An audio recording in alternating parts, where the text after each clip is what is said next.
안녕하세요. 저희는 보컬가 구란미 조은혜라고 합니다. 저희가 오늘 하나님께 들려드릴 곡은 부르신 곳에서입니다.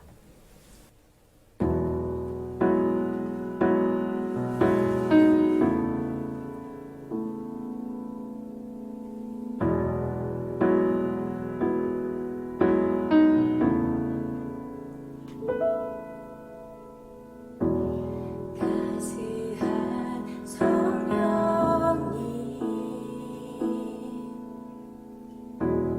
마음으로 보내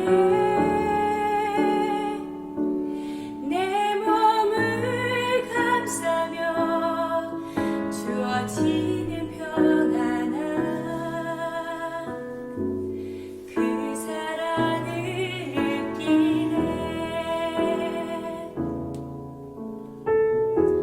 사랑과 진리에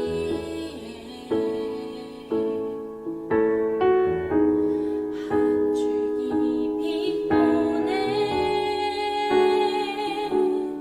내 몸을 감싸며 주어지는 평강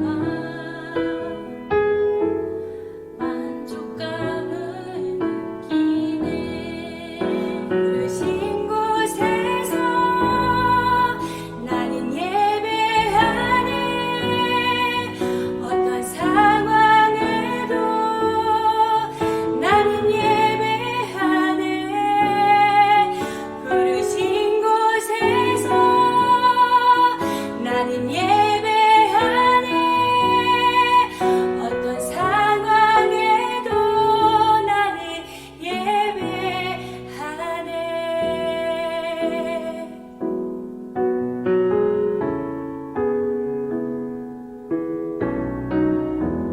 사랑과 진리에 한 줄기 빛보내 내 몸을 감싸며 주어지는 평안함 그 사랑을 느끼네 부르신 곳에서 나는 예배하네 어떤 상황에도 나는 예배하네 부르신 곳에서 나는 예배하네 어떤 상황에도 나는 예배하네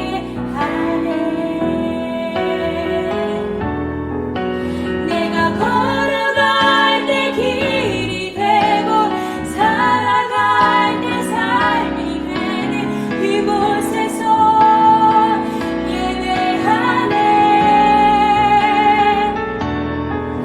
내가 걸어갈 때 길이 되고 살아갈 때 삶이 되는 그곳에서 예배하네 부르신 곳에서 나는 예배하네 어떤 상황에도 나는 예배하네 부르신 곳에서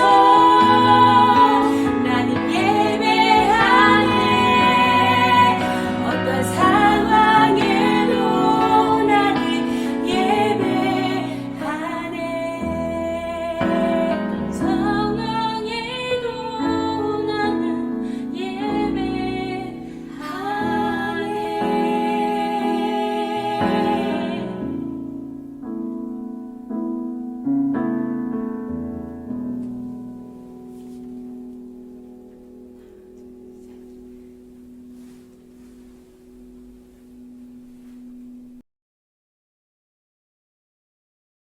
할렐루야! 한국교회 음악원 지체 여러분, 주님의 이름으로 환영하고 축복하며 사랑합니다. 여러분 건강한 모습으로 다시 만날 수 있게 되기를 간절히 원합니다. 오늘도 하나님께 예배를 올려드립니다. 오늘 하나님께서 우리에게 주시는 말씀은 요한계시록 9장 12절의 말씀, 끝나지 않은 재앙이라는 제목입니다. 먼저 말씀을 제가 봉독합니다. 첫째 화는 지나갔으나 보라 아직도 이후의 화 둘이 이르리로다. 3차 세계전쟁의 발발, 그리고 이 코로나 바이러스를 능가하는 바이러스의 테러, 기후변화로 인한 자연의 재앙 등이 범지구적으로 가시화된다면 이럴 때를 대비하여 숨을 곳을 미리 준비해 놓은 소수의 사람들은 막대한 거금을 주고 예비해둔 그 안전한 장소로 찾아 들어갈 것입니다. 핵전쟁도 견뎌낼 수 있는 지하 벙커 같은 곳일 겁니다. 사람이 살아가는데 필요한 모든 것이 준비된 그 초롱성 같은 벙커 안에서 세상에 임한 재앙들로부터 보호를 받을 수 있을 거라 그들은 믿을 것입니다. 바깥 세상은 핵전쟁으로 뒤집어지고 이상기후로 먹거리가 없어지고 바이러스로 많은 사람들이 바람 빠진 풍성처럼 힘없이 쓰러져가고 죽어가고 있습니다. 이 난리 속에서 세계 상위 0.5% 이하의 부자들은 그들이 들어간 그곳이 재앙이 미치지 못하는 곳이다 라고 믿을 것입니다. 향후 100년치의 먹거리가 준비되어 있고 모든 오락과 스포츠 시설과 병원 등 비상시에 살아가는데 없어서는 안 될 거의 모든 것이 완벽하게 준비되어 있는 지하 신세계입니다. 노아 시대로 따진다면 그 안은 방주가 될 것입니다. 어쩌면 그들이 들어가는 그 지하 벙커 안전시설의 이름을 구원의 방주라고 지었을지도 모를 일입니다. 이런 곳이 한두 곳이 아닙니다. 일반인들은 알지 못하는 그들만의 세상이 따로 준비되어 있습니다. 우주 어딘가에도 인간들이 살아갈 수 있는 또 다른 대피처가 마련되어 있는지도 모릅니다. 물이 있고 햇빛이 있고 흙도 있고 지구의 기후 조건과 거의 흡사한 곳을 발견했다던가 아니면 그러한 곳을 인공적으로 만들어 놓았을지도 모릅니다. 있다 해도 관련자들 외에는 알 길이 없습니다. 이러한 숨어 들어갈 곳, 피할 곳, 안전지대를 왜 찾고 만들까요? 왜 필요할까요? 모든 사람에게는 영원히 살고자 하는 마음이 깃들어 있기 때문입니다. 에덴에서 하나님으로부터 지음받을 때 영원히 살아갈 수 있는 존재로 지음받았기 때문입니다. 그래서 영원한 사랑을 찾고 영원한 행복을 바라면서 영원히 살아가기를 바랍니다. 이렇게 거의 모든 사람들은 영원성을 갈구합니다. 그러나 하나님 앞에서 죄를 범함으로 정령 죽게 되고 마는 한시적인 인생으로 바뀌게 되었습니다. 그런데 하나님은 독생자 예수를 이 땅에 보내주셔서 영원히 살아갈 수 있는 또 한 번의 기회를 모든 인류에게 주셨습니다. 예수님을 나의 구세주로 영접하는 모든 자에게 주시는 영생의 약속입니다. 영생을 약속하셨다는 것은 영원히 살아갈 수 있는 곳이 마련되어 있다는 뜻입니다. 그것은 우리 주님께서 통치하시는 새 하늘과 새 땅이요 우리가 영원히 왕노릇하는 곳입니다. 이곳이야말로 안전지대죠. 세상의 근심도 아픔도 눈물도 미움 다툼 시기 질투도 없는 오직 우리 아버지 하나님의 사랑과 또한 그 사랑을 누리면서 살아가는 기쁨과 영원한 만족의 행복만이 있는 곳입니다. 이곳을 우리 예수 믿는 사람들은 압니다. 죄 많은 이 세상은 내가 영원히 맘 놓고 살아갈 수 있는 곳이 아니며 세상의 재앙을 막아줄 수 있는 안전지대가 아니라는 것을 우리 그리스도인들은 알고 있습니다. 이 세상은 육신에 잠시 머무는 정거장 같은 곳입니다. 그런데 이 정거장이 망가질 것 같자 사람들은 이를 예측하고 머물 수 있는 또 다른 정거장을 만드는 일에 박차를 가하고 있습니다. 그러나 역시 그것도 잠시 머무는 정거장 속의 정거장일 뿐입니다. 미래세계를 소재로 한 영화에 자주 등장하는 내용들이기도 하지만 이미 대부분은 현실화되어 있습니다. 세계 곳곳에 이러한 안전지하 벙커가 많습니다. 더 나아가 그것을 피난처로 삼으려고 하는 사람들의 명단이 접수되어 있을 정도입니다. 이것이 과연 무엇을 의미하는 것일까요? 누가 이러한 일들을 벌일까요? 대표적으로 하나님을 알지 못하는 자들입니다. 하나님의 진노의 재앙을 피하여 숨을 수 있다고 생각하는 자들입니다. 그들은 마지막 때의 재앙을 자기들이 가진 돈으로 방패막이 삼을 수 있다고 믿습니다. 그들에게 있어서 최고의 가치는 돈이기 때문에 그 돈에 자신들의 신변을 내어 맡깁니다. 하지만 그것은 그들에게 안전과 평안을 가져다 주지 못합니다. 오히려 시편 69편 22절의 말씀과 같이 그들의 밥상은 올무가 될 것이고 그들의 찾는 평안은 덫이 될 것입니다. 하나님을 알지 못하는 그들에게, 또한 하나님을 알지만 세상과 하나님을 겸하여 섬긴 그들에게도 영원히 살고 싶어하는 마음이 있기 때문에 생명을 보존하기 위한 안전지대를 찾고 또 찾는 것입니다. 그런데 번지수가 틀렸습니다. 가고자 하는 곳이 영원한 생명을 누리고 영원한 평강을 누리기를 원하는 곳이라면 가고자 하는 곳의 주소를 바르게 찍어야 합니다. 내비게이션에 잘못된 번지수를 찍으면 1000만 번 찍어도 엉뚱한 길로 안내합니다. 그 길의 이름은 바로 사망의 길입니다. 우리의 영적 내비게이션에는 예수 그리스도가 지켜야 합니다. 예수님만이 길이요 진리요 생명이기 때문입니다. 이 세상에 임할 하나님의 심판을 피할 수 있을 거라는 어리석음의 극치가 마지막 때가 되면 처처에서 더욱 선명하게 드러날 것입니다. 커다란 개미집을 예를 들어 봅니다. 홍수로 범람한 강가의 개미집은 풍전등화입니다. 그 개미들이 본능적으로 안전한 곳을 찾아 깊숙한 곳으로 파고 들어갑니다. 그러나 범람한 강은 그 개미집을 한순간에 집어삼킵니다. 숨어봐야 소용없다는 것이죠. 사람이 인위적으로 만들어 놓은 안전지대는 재앙의 사각지대가 결코 될 수 없습니다. 개미집과 같습니다.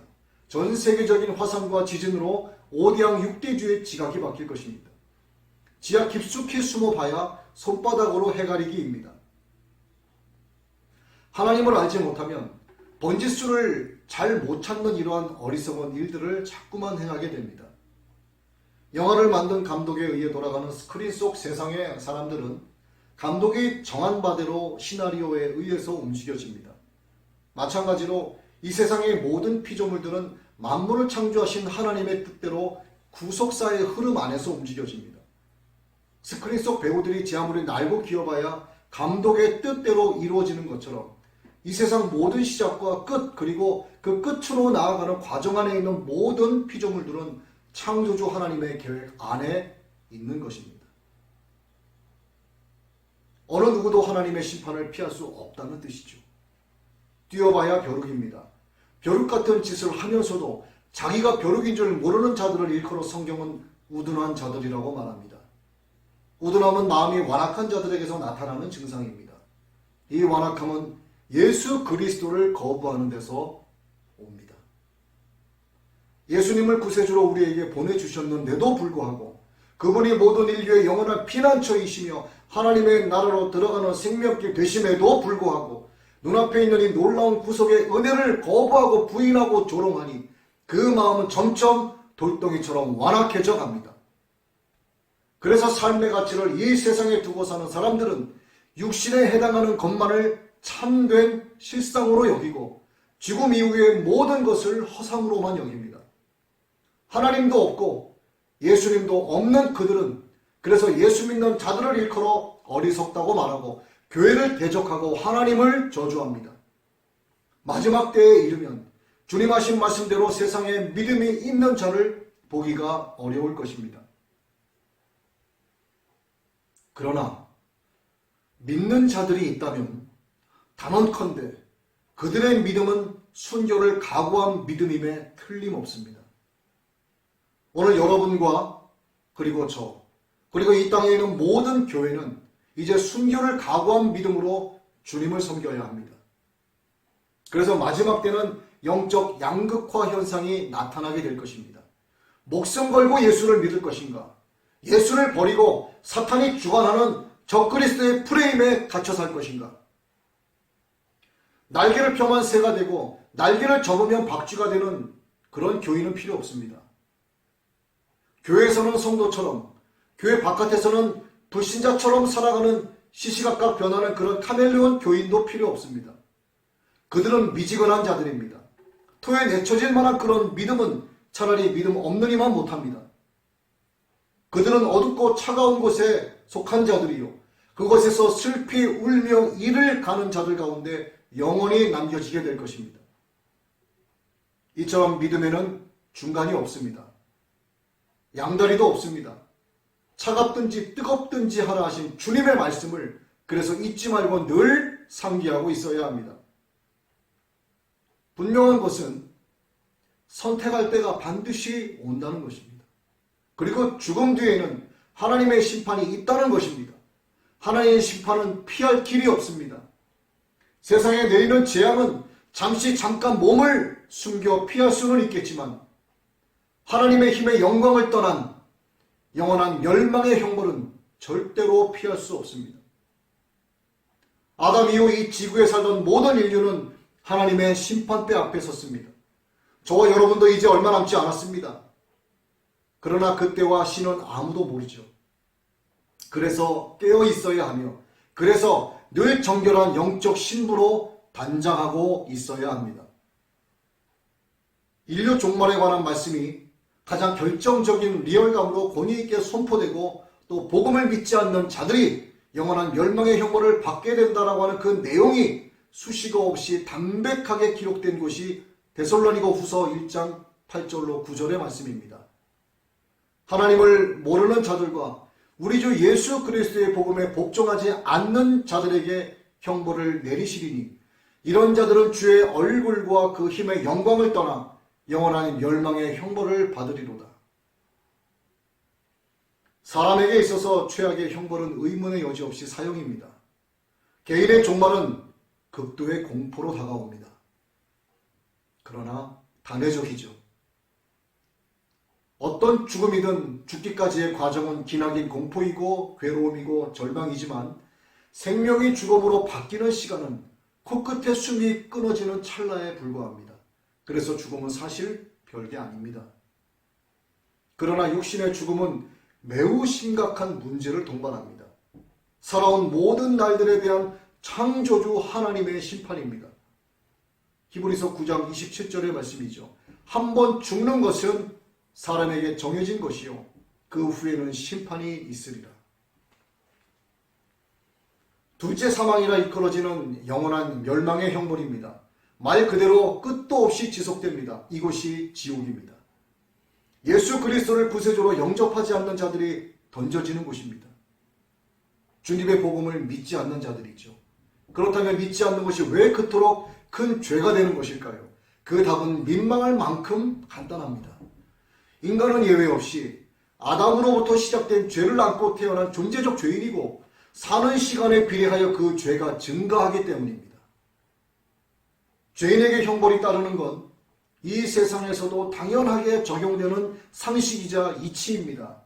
마찬가지로 죽음 이후에도 육신으로 살아온 날에 대한 모든 것이 종합적으로 심판을 받게 됩니다. 사람을 지으신 창조주 하나님의 심판입니다. 하나님은 그 심판의 기준을 우리에게 미리 알려주셨습니다. 그 기준은 바로 믿음과 불신입니다. 그런데 그 심판의 결과 내용은 이 세상의 법정에서 일어나는 심판 결과와는 사뭇 다릅니다. 무혐의도 없고 집행유예도 없습니다. 한시적인 형벌도 없습니다. 물을 수 없는 영원한 지옥의 불못 형벌이던가 예수 그리스도를 믿음으로 말미암은 무죄로 영생 복락을 누리는 것, 이 두 가지밖에 없습니다. 그래서 알아야 할 오늘 말씀의 포커스는 첫째 화가 지나갔으나 이후에 화 둘이 이른다는 말씀입니다. 재앙은 반복됩니다. 여기서 여섯째 천사의 나팔 재앙과 일곱째 천사의 나팔 재앙의 끝이 아닙니다. 계시록 16장 1절에서 말씀하십니다. 성전에서 큰 음성이 나서 일곱 천사에게 말하되 너희는 가서 하나님의 진노의 일곱 대접을 땅에 쏟으라. 재앙은 계속 이어집니다. 재앙의 나팔을 본 일곱 천사들을 향하여 또 다른 재앙의 명령이 그 일곱 천사 모두에게 또다시 주어집니다. 그것이 일곱 대접 재앙입니다. 짐승의 표를 받은 사람들과 그 우상에게 경배하는 자들에게 악하고 독한 종기가 납니다. 바다가 곧 죽은 자의 피같이 되어 바다 가운데 모든 생물이 죽습니다. 강과 물의 근원도 피가 됩니다. 하늘의 해가 권세를 받아 불로 사람들을 태웁니다. 세상 나라들은 어두워지고 사람들은 아파서 자기의 혀를 깨물고 종기로 말미암아 이 재앙들을 행하는 권세를 가지신 하나님의 이름을 비방합니다. 그런데 역시나 재앙 가운데 남겨진 그들은 회개하지 않습니다. 예수님을 나의 구세주로 믿고 영접한다는 것은 그분이 나의 죄를 대신하여 십자가에서 죽으신 것과 사망 권세를 이기시고 부활하신 것과 승천하시고 하나님의 영광 보좌 우편에 계신 것과 재림주로 오셔서 세상을 심판하신다는 이 모든 사실들을 불변의 진리로 믿는 것입니다. 그리고 이 모든 것이 하나님의 구원의 경륜에 속한 십자가 복음이라는 사실을 입으로 시인하고 이를 전파하며 살아가는 것입니다. 이것이 예수님을 나의 구세주로 믿고 영접하고 살아가는 그리스도인의 올바른 모습입니다. 여러분, 입으로 예수 그리스도를 믿는다라고 시인하는 것을 문자 그대로 이해하고 받아들일 수도 있지만 이는 그리스도인이 되어 예배자로 살아가는 것, 전도자로 살아가는 것, 예수 그리스도의 종으로 살아가는 열심 있는 신앙생활의 전부를 포함하고 있다는 의미로도 생각해 볼 수 있습니다. 그런데 이 열심 있는 신앙생활도 결국 마음으로 믿는 그 믿음으로 시작이 된다는 사실입니다. 값없이 주신 이 복음을 믿지 않으면 재앙 가운데 남겨지게 됩니다. 오늘 이 예배의 자리에 계신 여러분은, 그리고 우리 한국교회 음악원 모든 지체 여러분은 믿음으로 말미암아 의롭게 된 자들이요 계시록의 말씀을 듣는 복 있는 자들로서 하나님을 찬양하고 경배하는 거룩한 예배의 자리에 나와 계신 아주 복 있는 자들입니다. 그렇게 여러분이 하나님의 은혜의 선물로 복음을 듣고 믿게 되셨다면 하나님을 향한 열심 있는 신앙생활로 여러분의 믿음을 이 세상에서 증거해 내시기 바랍니다. 오늘 이 말씀을 듣고 아멘하신 모든 분들에게 하나님 주시는 은혜와 평강으로 충만하시기를 축복합니다. 말씀을 정리합니다. 우리는 악인이 용성하는 것을 보고 때로는 부러워하기도 합니다. 여기서 만약 우리가 악인이 번성하는 것에 미혹되어 믿음의 도를 떠나게 된다면 우리도 잠깐의 낙을 누릴 수 있게 될지는 모르지만 하나님께서 심판을 행하실 때 우리도 재앙의 한복판에서 그들과 함께 말할 수 없는 고통을 받으면서 재앙들을 행하는 권세를 가지신 하늘의 하나님의 이름을 비방하게 될 수도 있습니다. 그러나 우리가 하나님께서 우리에게 주신 그 믿음을 끝까지 붙잡고 있으면 그것으로 인하여 하나님의 심판의 날에 큰 위로와 평강을 얻게 될 것입니다. 거지 나사로가 이 세상에서는 부자의 집에서 나오는 음식 부스러기로 연명했지만 결국에는 아브라함의 품에서 안식을 취할 수 있었던 것처럼 이 세상의 유혹을 끝까지 견디는 자는, 끝까지 믿음을 지켜내는 자는 마침내 하나님의 영광을 보게 될 것입니다. 이 영광을 한국교회음악원 지체 여러분 모두가 보게 되시기를 주님의 이름으로 축원합니다. 지금은 우리 주 예수 그리스도의 은혜와 아버지 하나님의 무한하신 사랑하심과 성령님의 내주 충만케 하시는 교통하심의 역사가 믿음을 지키고 복음을 증거하기를 말씀 앞에 결단하며 마침내 하나님의 거룩하신 영광 앞에 서기를 간절히 소망하는 한국교회 음악원 모든 지체들과 이 땅의 모든 교회와 이 나라와 민족 위에 영원히 함께 계실지어다.